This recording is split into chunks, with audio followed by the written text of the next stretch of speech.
Training camp opens today, and on Monday there was a big media availability. A lot of people talked. We're going to get into all of the things that they said on today's Locked On Blue Jackets.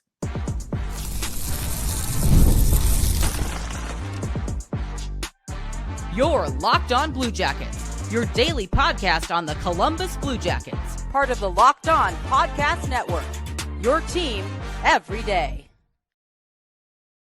Hello, and welcome to Locked On Blue Jackets, part of the Locked On Podcast Network, your team every day. I am, as always, your host, Jay Foster, here to give you the good, the bad, and the ugly about your favorite team and mine, the Columbus Blue Jackets. Before we get things started, I want to thank everyone for making this your first listen of the day every single day. Locked On Blue Jackets is free and available on all podcast platforms and over on YouTube. I also have to let you know that today's episode is brought to you by FanDuel. Download the FanDuel app now by visiting FanDuel.com and win $300 in bonus bets if your first $5 bet wins. Now, lots to talk about today. It's going to be a kind of a grab baggy-ish episode, just because there was a lot of topics that were discussed at the opening of training camp media day. I don't know, it was technically the opening, but they did a big media availability on Monday. The coach talked, the GM talked, the leadership group talked, which there's an interesting point in there that we're going to talk about in a minute. And they talk about a bunch of different things. So we're going to talk a little bit about the playoffs, which is a big theme. We're going to talk a little bit about some of the things that Dean Evason and Don Waddell said about various players. We're going to talk about the Russians, specifically Chinakhov and Voronkov. We're going to talk a little bit about Adam Fantilli, who was notably there to speak as well. So all of that good stuff. I thought we would start by talking about just the overarching theme of this, which I think was cautious optimism, right? And I know that the thing is, GMs and coaches are not going to come out here and be like, we don't think we're going to be a playoff team. We think we're going to be bad this year. Like the expectation for the club is playoffs from the GM and the coach. But I also feel like they kind of have to say that, right? But a lot of the talk was, we improved from last year. A lot of our young players are a year older, a year better. The expectation should be playoffs. And it's going to be a disappointment if we don't get there. And that was a thing that I think Don Waddell said, that Dean Evason said, and I think basically all four of the players that spoke also basically said, maybe not in so many words, although Zach Werenski was quite blunt about it. He basically said, yeah, if we don't make the playoffs this year, that's a failure on our part. Which is a really good attitude to have, right? And in fairness, Zach Werenski also said something really interesting, which was, he talked about, it's a long season, right? And if the first 10 games goes wrong, you've got another 70 games to figure that out, right? So you can't worry about making the playoffs all season long, right? Like, you can't go into game one and think, if we lose this game, then playoffs is over, right? You've got to kind of take it game by game. If you have a hot start, great. If you have a not so hot start, there's still plenty of time to turn the ship around, right? So I thought that was a really interesting point of view from Werenski, who obviously, the start of his career was, obviously he won a lot at Michigan, went to Cleveland, immediately won a Calder Cup there, 4 straight playoff years with the Blue Jackets, and then, the 4 years after that, it's kind of been less winning. But, he's obviously had a lot of time to think about this, and I think that I wasn't quite expecting it from Zach Werenski to be like, yeah, it's a long season. Like, we can't immediately lose our minds about the playoffs. Obviously, it's the goal. We want to finish the season in the playoff spot, but we can't lose our minds like trying to go 82-0 because that's the only way we'll make the playoffs, right? So I thought that was a really interesting thing from Zach specifically. He had a lot of good things to say, right? I don't know what the captaincy situation is going to be. Obviously, Boone Jenner's contract is up at the end of this year. They talked a little bit about, he's been a Blue Jacket his whole life. He wants to be a Blue Jacket for the rest of his life, or, for the rest of his career, I guess.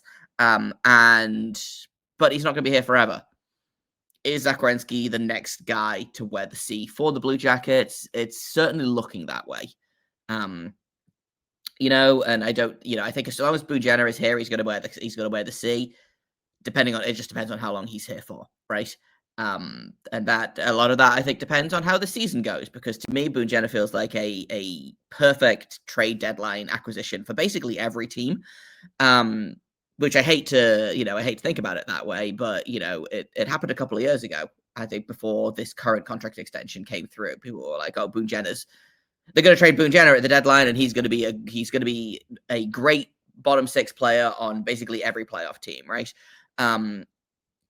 But he talks a lot. He was like, he's the longest serving Blue Jacket by, I think, a not insignificant amount, right? Like, he was drafted back in 2011, and I don't know if there is a Blue Jacket on the roster that was drafted before I think Elvis is the next guy who was drafted in 2014 and obviously didn't join the team until 2019-ish. I'm going to see if I can pull that up real quick, because it's interesting to me and probably to nobody else. But the point I'm making here is that Boone Jenner has been here longer than anyone, and it's not close, right? I might be forgetting someone, but for all intents and purposes, he's been here longer than the GM. He was here longer than Kekalainen, right? I believe he's the only player on the team that was not drafted by Kekalainen, or the only draft pick for Columbus that was drafted by Kekalainen, I should say, right? Because obviously there was players. Yeah, so I just pulled it up. Boone Jenner was acquired in 2011. Elvis Merzlikins drafted in 2014. Werenski drafted in 2015. So yeah, Boone Jenner has been here longer than anyone, and again, it's not particularly close, right? This is a young team.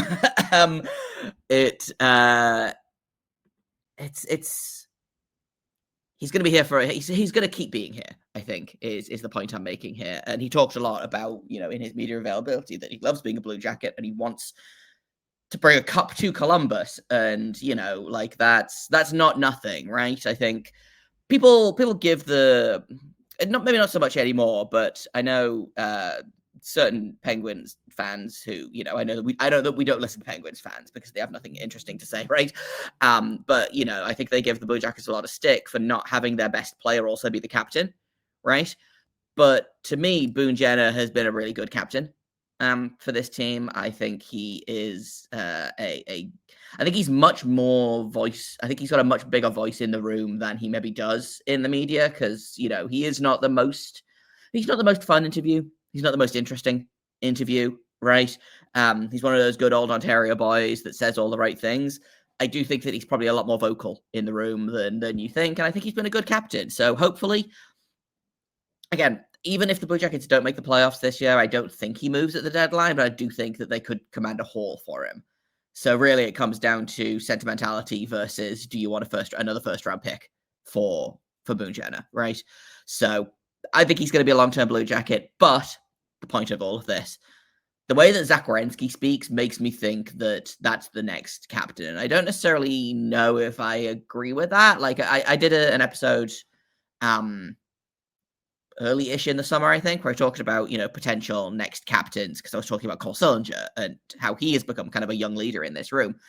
And, potentially he's going to be the next captain. I think the organization thinks very highly of him. Adam Fantilli, who, again, I was going to talk about this later, but he talked at the media availability as part of the, quote, leadership core, which does make me think that we're going to see the A's next season be obviously Boone Jenner with the C, and then I think the A's are going to be Zach Werenski's going to have one permanently, and then I think it's going to rotate between Monahan and Fantilli, depending on away versus home versus away, which they did a couple of seasons ago. I think is that they had some players wear the A at home games, some players wear the A at away games, and I think probably what will happen is you'll see Monahan with the A at home games and Fantilli with the A at away games. But again, that's another really good sign in terms of leadership, in terms of Fantilli, who doesn't have a contract extension yet, and we're not going to freak out about that. We simply aren't, right? But in terms of leadership, I thought Fantilli's inclusion into the media availability was really interesting. A, because I think it signifies that he's going to get a letter. And B, I just talked about Boone Jenner not being the most fun interview in the world. Adam Fantilli is such a fun interview. He's clearly probably a little bit less media trained, and I think he's a little bit more at ease in the crowd. He does jokes, he chats, I don't know, he's he's a much more fun interview because he doesn't just say a lot of all of the right things. He says the right things, but he doesn't go through like his bullet point of hockey cliches. So I thought it was, again, it's a smart move to give the media there a good quote, because Adam Fantilli is always a good quote. But I do think including him in the leadership group is deliberate, and I do think we'll see Adam Fantilli with an A. And again, he could be the next captain. You know, it could be Zach Werenski, it could be Adam Fantilli. Cole Sillinger's the dark horse, but I still might put my money on that. But obviously, the hope is that, you know, Boone Jenner is going to be here for the foreseeable, and Boone Jenner is going to help bring a cup to Columbus. So, fingers crossed. You know, let's take a quick break, and then I want to talk a little bit more about kind of playoffs, because again, that was the theme, right? Everyone and their wife in the availability talk about the playoffs. So I want to talk about it a little bit more. We'll do that in just a second here at Locked On Blue Jackets. First, I want to tell you about Monarch Money. Most people can't name all their financial accounts or even what they're worth, whether it's 401ks, properties, investments, any of that. And when you don't have the full picture, you can end up leaving money on the table. And that's why Monarch Money comes in. It's an all-in-one personal finance tool that brings your entire financial life together in one clean, easy-to-use interface, whether that's on your phone or your laptop. And it's built for people with busy lives as well. If you've put off organizing your finances, I know that I did, Monarch is for you. It does all of the heavy lifting for you, and you can link all your accounts in minutes, see clear data visuals, and get smart categorization of your spending, finally feeling in control of your money without ever touching a spreadsheet. I talk about it all the time. I hated having to open my banking app and then a budgeting app that I was paying, you know, real money for, and then going to a spreadsheet because the budgeting app wasn't doing anything, and then going back to my banking app, and then finally just kind of giving up and buying another $8 latte, right? I don't do any of that anymore except the $8 latte bit because I'm only human. Monarch Money does it all for me, which is so great. Don't let financial opportunities slip through the cracks. Use code LOCKEDONNHL at monarchmoney.com in your browser for 50% off your first year.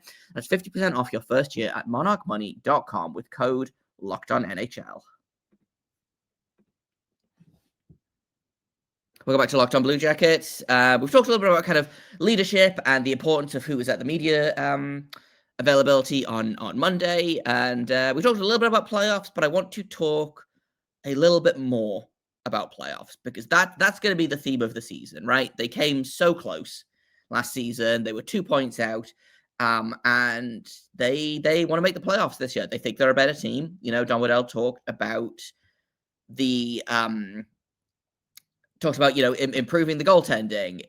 He talked about bringing in Charlie Coyle, who I do think is a good addition, you know, regardless of the. And here's the thing: you gave up a lot of money for that. If Charlie Coyle helps propel this team to a playoff spot and even playoff victories, does that not make the trade worth it, right?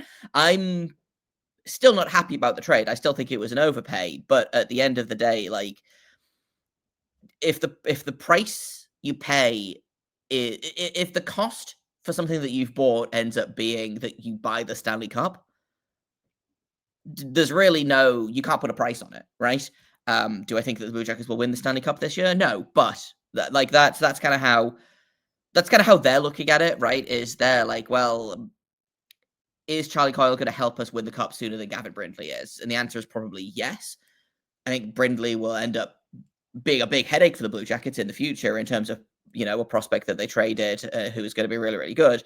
But you bring in Charlie Coyle, right?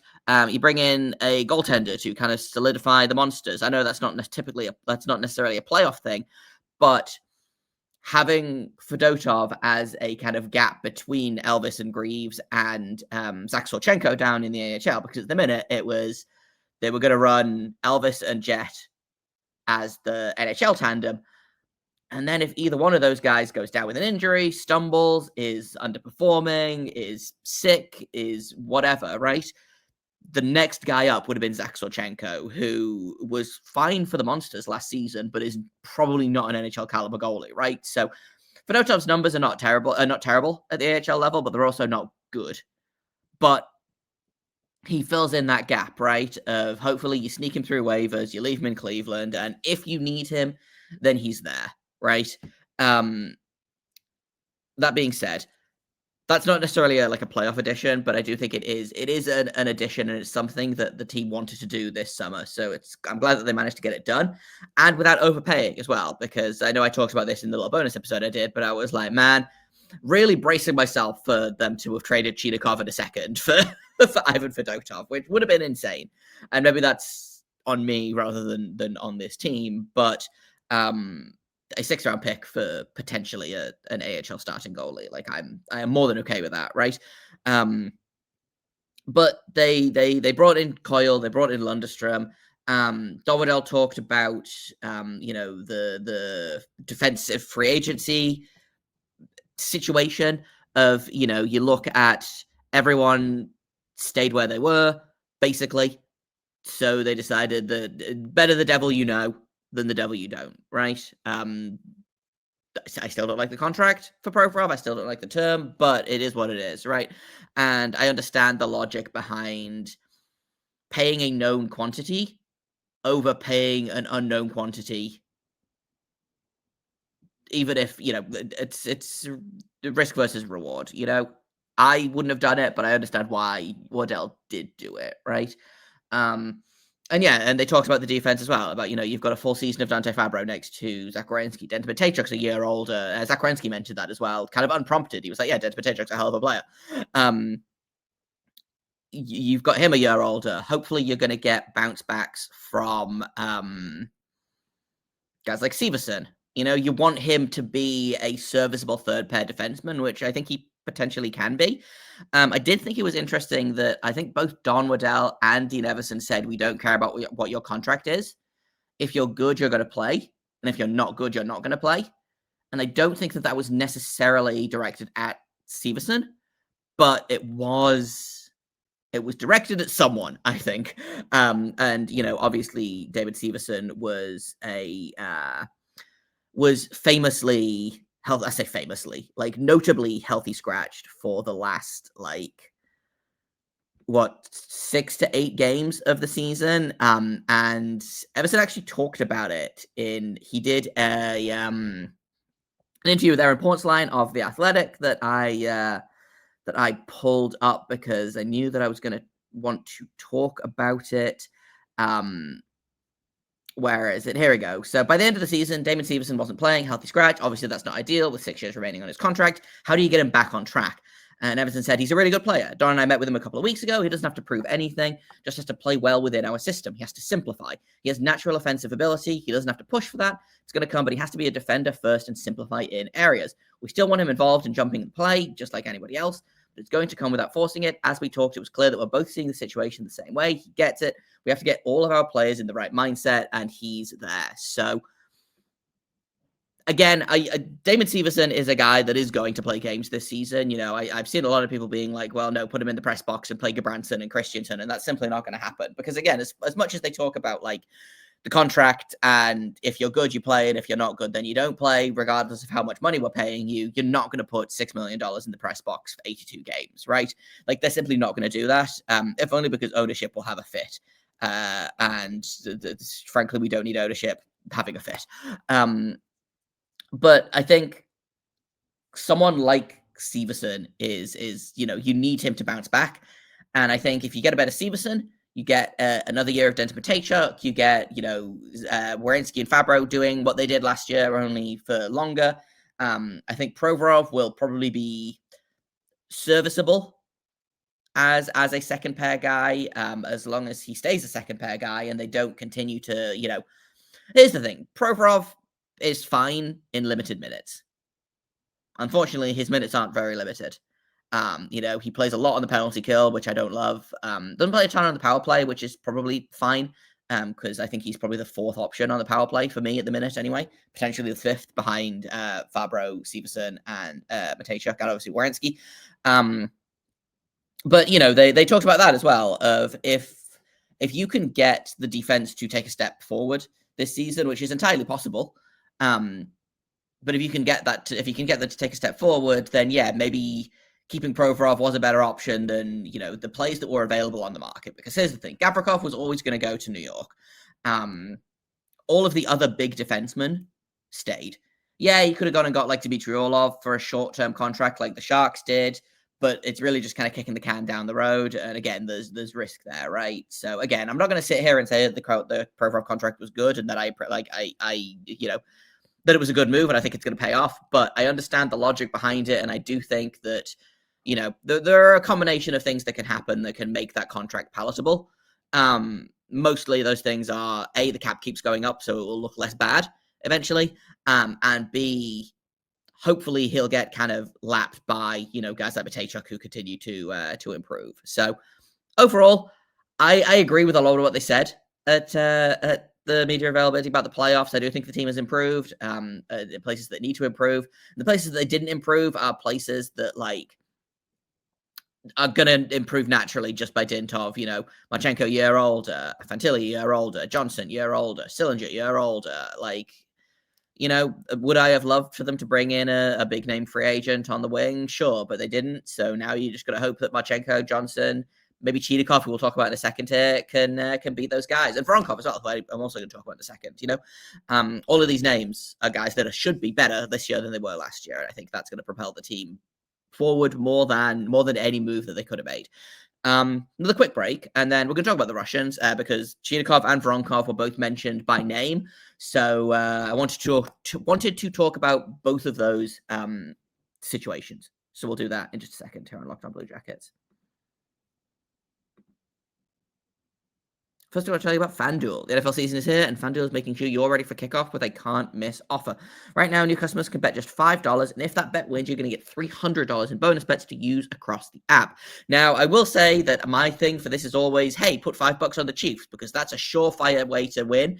And the Chiefs are 0-2 to start the season, so maybe that's on me. Maybe I curse the Kansas City Chiefs, in which case, you're welcome to the rest of the NFL, but my point stands. Just find the heaviest favorite you can, put $5 on it, and if it wins, $300 in bonus bets are yours to use on player props, same game parlays, all that good stuff. It's quick, it's easy to use. The best way to add a little more energy to those game day Sundays. So, are you ready to play?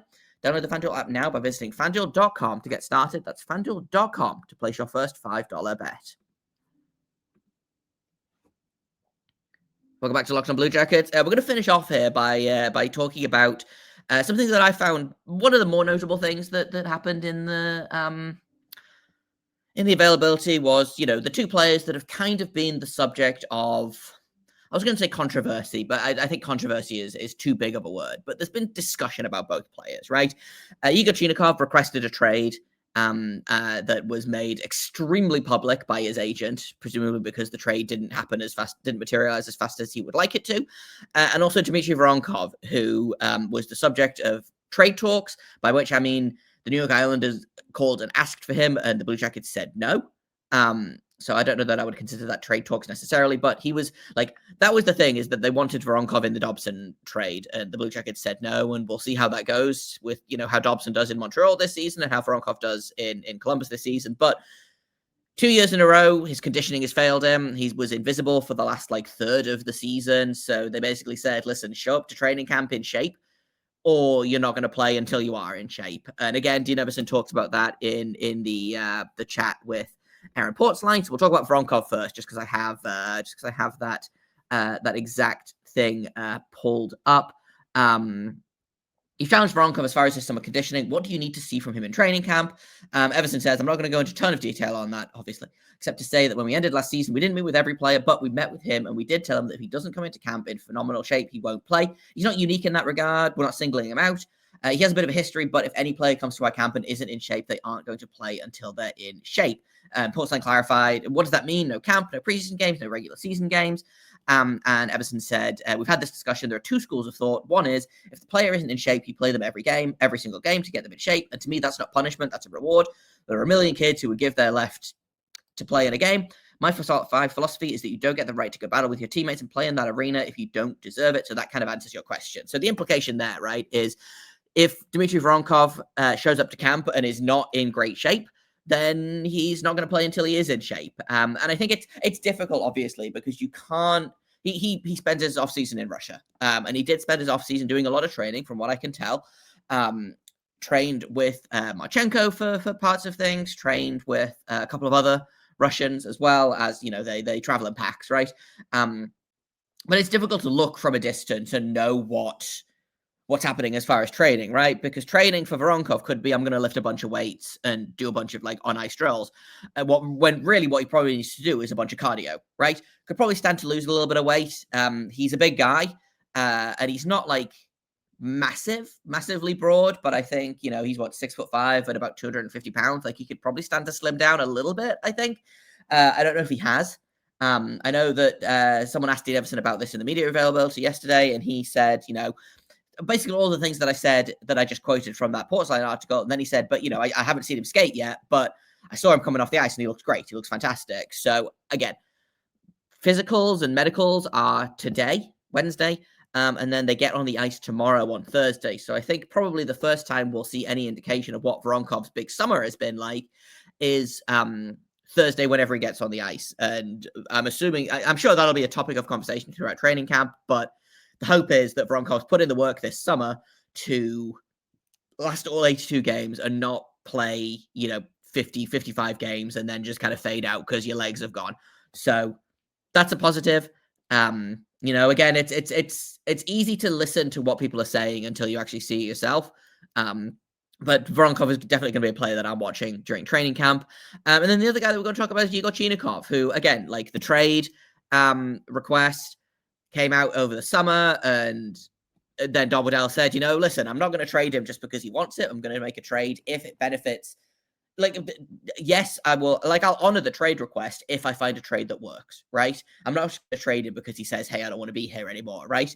Allegedly, it was that Chinakhov had a complete breakdown of communication with the coaching staff. They weren't talking to him. He wasn't healthy, and they weren't taking that into account. He had that back procedure over the summer. Again, big summer of training from Chinakhov. He, again, from his rookie season, he's really filled out. If he, again, big knock on wood here, but if he can stay healthy, there's a player there. There's a top 6 player there for the Blue Jackets. And that was kind of part of the topic of conversation as well, was, Chinakhov showed up to training camp. He was actually one of the first players to come back to Columbus that don't live here in the offseason. Has been training there for, I think almost a month now. So, clearly this is one of two things, right? This is a good sign for Columbus. And again, we'll talk a little bit about Chinakhov and Dean Evason, who sat down together when he got back to Columbus. This is him showing that he is a top 6 player and showing that he's worth the ice time that he wants. Or it's, I'm going to show up and I'm going to perform and I'm going to up my trade value, right? So it's one of those two things, and we'll find out which one it is kind of as time goes by. But I do think, it's a good sign that he showed up to Columbus early and has been training it and has been working out, intensely. Because there's a world where, he's like, well, I want to trade, so I'm just going to kind of half-ass it until I get my trade. He could have showed up to Columbus yesterday, waltzed into his medical and just kind of went through the motions of training camp, but it doesn't sound like that's what he's doing. It sounds like he's here and he's going to put effort in and he's going to play, the game that he wants to play. And again, I do think that that's you want Chinakhov to be here, right? Does he want to be here? I don't know. And again, I'm just gonna pull one more quote from this Athletic article by Portsline. Basically said, let's get right into it. Chinakhov asked for a trade this summer. Do you need to meet with him before camp? Have you met with him to make sure you're on the same page? Evason said, I sat down with him 2 weeks ago. Assistant coach Jared Boll was there. And I said, you asked for a trade? And he said, yeah, if I'm not going to play, then I want to get traded. And you know what I said? I said, that's fine. As an ex-player speaking here, you need to do what you need to do, but I wanted to clear the air with you. I told him there's no grudge. I don't care that he has to be traded. I don't care that he said something publicly. It's okay. I'm going to do what I do. Nothing has changed as far as how I'm going to treat you. If you don't compete and you don't do the things the organization asks you to, you won't play. If you do these things, you will play. I will not hold a grudge. I'm not here to badmouth you about saying something. That has no bearing. And I asked him at the end of our conversation if he had any other questions. And he said, if I'm not going to play, I don't want to play here, but I'll do everything to play here. I thought it was a really good talk. And that to me is a really good sign, right? It's clearly not gotten as bad as it did with Pierre-Luc Dubois, with Patrick Laine. There have been these guys in the past that, have requested trades, and the situation is unfixable, right? And the Laine one specifically surprised me because I do wonder how much of it was coaching, etc., versus organization versus a lot of stuff, because I did wonder if new GM, new coach would have changed Laine's mind and made him want to stay. Didn't, obviously. But it sounds to me like Chinakhov it's not an issue with the organization. He just wants to play. And that's super understandable, right? Like, of course he wants to play, and he wants to play a lot of minutes. He's an NHL player. They all want that, right? Like, it's stupid to sit here and kind of criticize him for wanting to play hockey. Has he earned those top 6 minutes? Like, at the beginning of the season, yeah. At the end of the season, no, not really. But I think he wasn't completely healthy at the end of the season. And I don't think he was given the benefit of the doubt at the end of the season. Obviously, the health is an issue. If he can stay healthy, then, again, we're laughing. We're in great shape. If he can't stay healthy, then it's going to go south again, I think. But my guess is he's going to get every opportunity to play in the top 6. Just kind of based on, again, like looking at personnel, right? Like, you've got to think that Voronkov's a top 6 option, Chinakhov's a top 6 option, Jenner and Sillinger are both top 6 options ostensibly, but like, you've got to think that they try Chinakhov with Monahan and Marchenko. That was one of the best lines in hockey until Chinakhov got hurt.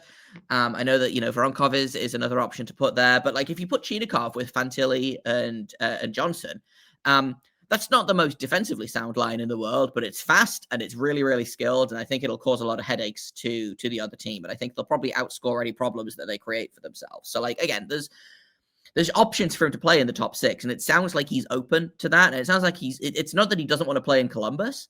He just wants to play and he doesn't really care where that is. Right. So both positive things with both Chinakhov and Voronkov, right? Of maybe we can, knock on wood, have a whole summer without any real drama having any impact. And I said drama sounds really glib, but there's been a lot of tumultuous off seasons, let's say. Obviously, last season was emotionally really tough with the loss of Johnny Gaudreau. The season before that was the Mike Babcock debacle. Like, there've been coach firings and GM firings and players leaving, and there was the drama of the Laine trade, and et cetera, right? So there's been it's been some stressful off seasons for this organization. So coming in and hearing that both Voronkov and Chinakhov situations are kind of in, I would say, positive light, I think is a good sign. Again, Chinakhov, going to be watching him at training camp. See what he does, see how he plays. If he earns his spot, then he earns his spot. And if he doesn't, then that's a conversation for future. But I am quietly optimistic about him and less quietly optimistic about Voronkov. Again, we'll see what happens when he gets on the ice on Thursday. But until then, that's kind of what I've got. We'll have another episode for you tomorrow with any potential updates that come out of the medical. I know that there's some injuries that are coming through at the minute. Matejchuk is day to day. Owen Sillinger's injured. There's a couple of guys that came out of the prospect tournament with niggles, but for the most part, it seems like a lot of the big guns are 100% healthy. So hopefully that stays how it is. We'll talk about that tomorrow. I've been Jay Foster. You can find me on Twitter You can find me on Blue Sky at JAKOBFORSTER. Muscle Memory continues to do that. You can find the show at LO_Blue Jackets on Twitter, and over at Blue Sky at LO-Blue Jackets. Thank you for listening, for making it your first listen of the day every single day. Locked On Blue Jackets continues to be free and available on all podcast platforms and over on YouTube. Thank you once again for listening, and until tomorrow, make sure you stay locked on.